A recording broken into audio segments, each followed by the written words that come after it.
हम लोग पूजन में अकृत्रिम चैत्यालय के बारे में पढ़ते हैं और चूँकि जो बने हुए चैत्यालय हैं हम लोग कहीं जीव हिंसा से बच नहीं पाते। त्रियंच काय के जीव, निगोद काय के जीव, हर श्वास में जीव, पानी में जीव, शरीर में जीव। तो जो अकृत्रिम चैत्यालय में जाते हैं उनसे क्या कोई जीव हिंसा नहीं होती है? और हम लोग इस पूर्ण हिंसा से कैसे बच सकते? बीमार होते हैं तो एंटीबायोटिक लेते हैं, उससे शरीर में जो जीव राशि है वो नष्ट होती है। तो पूर्ण अहिंसक एक श्रावक कैसे हो सकता है, ये हमारे मन में उत्कंठा है। ओहो, भव्यवर पुंडरीक, आपने श्रेष्ठ प्रश्न किया है। दो प्रकार के व्रत हैं, देश रणतोर महिति। देश व्रत यानी अणुव्रत और महाव्रत मुनिव्रत। श्रावक के जीवन में आरंभी, उद्योगी और विरोधी संकल्पी एक गृहस्थ संकल्पी हिंसा से पूर्ण बच सकता है, लेकिन आरंभी, उद्योगी, विरोधी हिंसा से नहीं बच सकता। आप विवेक पूर्वक काम करें।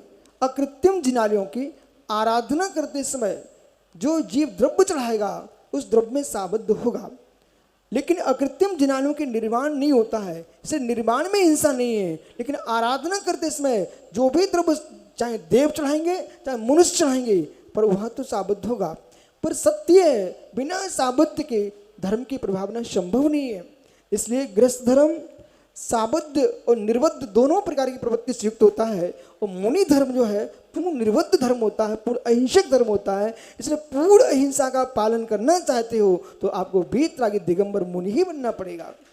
अहोभव्य और मुनि मुद्रा में भी जब अरहंत अवस्था को प्राप्त करता है तब जीव पूर्ण अहिंसक हो जाता है। लेकिन अहिंसा और हिंसा की व्याख्या जीव के बद अबद से प्रयोजन नहीं है। प्रमत्त योगा प्राण हिंसा, प्रमाण के योग से किसी का वध करना हिंसा है। वैद्य शल्य क्रिया करता है तब भी शासन उसको जेल में नहीं डालता।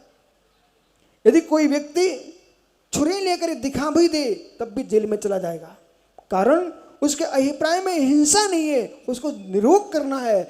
ऐसे ज्ञानियों जीवधुआ मरुधुआ या अदाचरण रिचता हिंसा, चाहे जीव मरे चाहे जीव ना मरे, अयत्न पूर्वक प्रवृत्ति करता है वहाँ नियम से हिंसा होती है। जो यत्न पूर्वक चलता है उसके मित्र बध होने पर ही बंधक नहीं होता है। इसलिए आपने श्रेष्ठ प्रश्न किया है। प्रत्येक श्रावक को विवेक पूर्वक यत्न पूर्वक प्रवृत्ति करना चाहिए और जितनी तुम्हारी योग्यता है उसके अनुसार हमें जीना चाहिए।